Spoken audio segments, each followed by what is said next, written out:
very good morning. Welcome to Jakarta and round 9 of the ABB FIA Formula E World Championship. This is the Jakarta E3. This brand new circuit for Formula E. Formula E's first visit to Indonesia. And this is where it sits in the grand scheme of the season. It's the start of the second half of the year. 2 races in Diriyah done, Mexico done, Italy done, Monaco done, Germany done. We've got a bit of Marrakesh, a couple of races in New York, some London and some Seoul to come before the end of the season. Lucas di Grassi looking to get his championship back on track after struggling a little over the course of the season so far. Jean-Eric Vergne is 3rd in the Drivers' Championship standings, just 16 points off the leader Stoffel Vandoorne. Sam Bird driving for the Jaguar TCS Racing Team, getting ready to go. Nyck de Vries is 6th in the championship, won the last race in Berlin. Jake Dennis only has 1 podium finish so far this season with a 3rd place in the season opener. And this is how the championship standings looks coming into the second half of the year. Stoffel Vandoorne is up at the top. 1 win in Monaco, he's got 3 podiums in a row, and he is ahead of Eduardo Mortara by 12 points in the championship.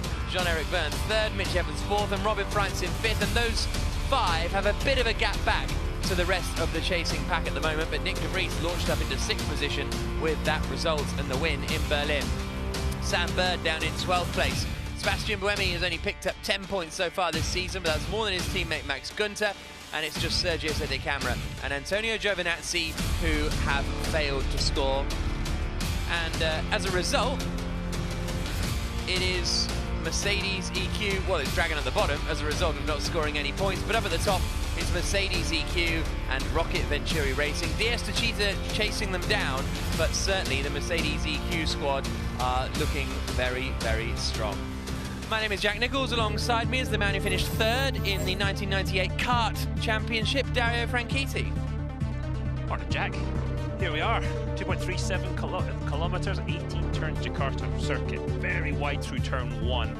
Quite a flowing corner, 2 and 3 taken as 1 corner. Got to prepare out of 3 for the 4, 5, 6 area, accelerating into another wide braking zone of 7. And then this whole section, 9, 10, 11, 12, threading the car between the walls into another heavy braking zone of the hairpin of 13. Then you've got the attack mode activation zone on the outside of the bank to turn 16, a long tyre torturer in 17, turn 18, out of there, across the finish line. It's a lap of Jakarta. And the track in the shape of a sort of hobby horse that they use in the traditional dance. The head is over on the right-hand side, the tail over on the left-hand side in the traditional Kuda Lumping dance. There you go, there's your fact of the day. Wow. So, sunrise has just happened. Beautiful morning here in Jakarta. Very warm, very humid, which will be a topic of conversation over the course of the day, but Stoffel Vandoorne arrives as the championship leader. Yeah, absolutely right. He's just made a little break, hasn't he? He hasn't only not scored points in 1 race so far. That was round 3 in Mexico City. So he's looking good. He's got good confidence. Nice couple of podiums in Berlin.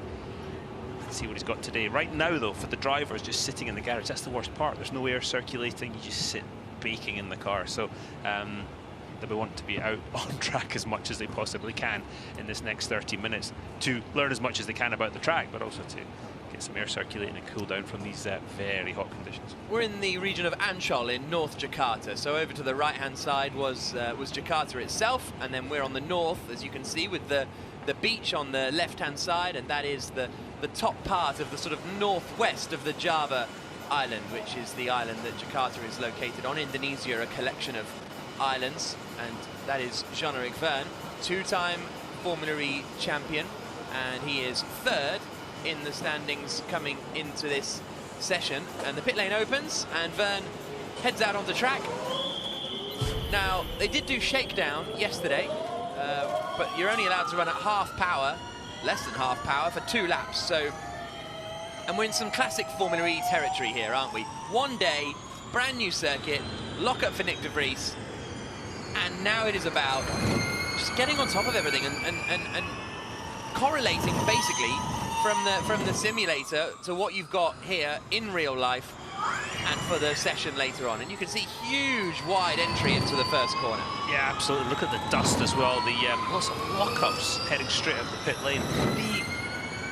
I'm surprised it's dusty because they made a big effort to try and clean the track yesterday. Brand new surface, but yeah, incredibly dusty, which you're going to see a lot of track evolution. We've only got 2 30-minute sessions before qualifying, and it happened really quickly. So teams trying to learn, as you say, Jack, as much as possible, try and correlate what they learned in the sim and see if it all matches up. As we discussed earlier on the way to the track this morning, you cannot afford to make a mistake just because of the schedule this morning. It's so quick. Qualifying comes up in a heartbeat and the race not far behind that. So you've got to find the limit, but you do not want to go over it because it might ruin your whole day. That's the hairpin right-hander of turn 13, slowest corner on the circuit. The two Mercedes are now into the final corner of turn 18 and out across the line. And they're running very much together here, aren't they? Which is attention all teams, attention all teams. This is race control. Full course yellow. 5, 4, 3, 2, 1. Full course yellow. Full course yellow. Practice full course yellow deployed by Scott Elkins down in the bottom right there, with the headset on. Well, they've all got headsets on. That's not really differentiating him, is it? But we're doing a practice full course yellow just so all the marshals get used to it. And the first international single-seater race in Indonesia since 2006, so good to get these practices in. What was that? Was that Attention all A1GP? teams, this is race control. Full course yellow ending in 5, 4, 3, 2, 1. Green flag, green flag. So they get back underway. Yeah, it was A1GP. None of these drivers actually were in it. Sebastian Buemi would have been in it, but for some reason didn't. He was doing the rest of the season, but then got replaced or swapped, I don't know, by Neil Jani. There were Neil Jani, Salvador Duran, and Ho Pin Tung, all former Formula E racers, raced in that race in Indonesia, in Jakarta actually, South Jakarta, but none of them here. Sam Byrne in the Jaguar. I'm just watching the cars over the bumps already. There's quite some quite sort of medium frequency bumps, which the teams were talking about yesterday. At first, you think, you know, a lovely smooth surface, but you can definitely see that the cars are going to have to deal with some of those. You're trying to keep the tyres in contact with the tarmac as much as you possibly can.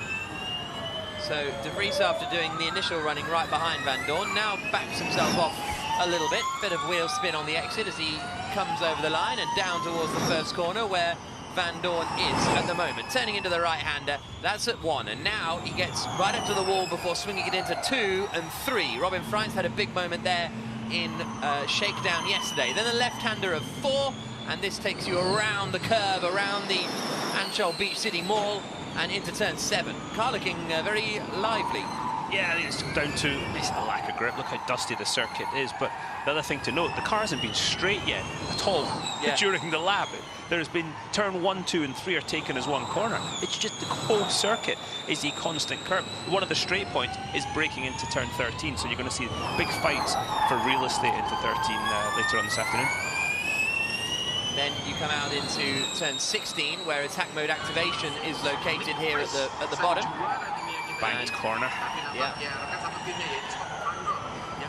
Van Dorn now into the final corner of 18, out across the line, and the timing line is here underneath the lights there, where Van Dorn goes through now. Oh, I think that De Vries just went in a bit deep. Push turn 1, then cool down. Ian James not watching, just on the phone. He's multitasking. Yeah, exactly. And Van Dorn goes quickest, and push into turn 1 and then cool down was the message from Stephen Lane. For what it's worth, Van Dorn did a 1 minute 10.681. So there is Mitch Evans. Thing to consider, Jack, obviously the circuit's cleaning up a bit. There's going to be a bit of rubber going down. The grip's going to increase, but the tyres are going to overheat. You know, 1 or 2 laps, the tyres are just going to continually overheat, lose grip because of that, get them out of their operating window. And if you look at the surface, it's very dark, which means as soon as the sun gets on it, the temperature's going to go up even quicker. So that in itself is going to be a massive challenge this afternoon. Not even this afternoon, in qualifying as well later this morning. Mitch Evans, very happy to be leaving Berlin. When I spoke to him after the race on the Sunday, hasn't had a huge amount of success there as Evans, and a 5th and a 10th weren't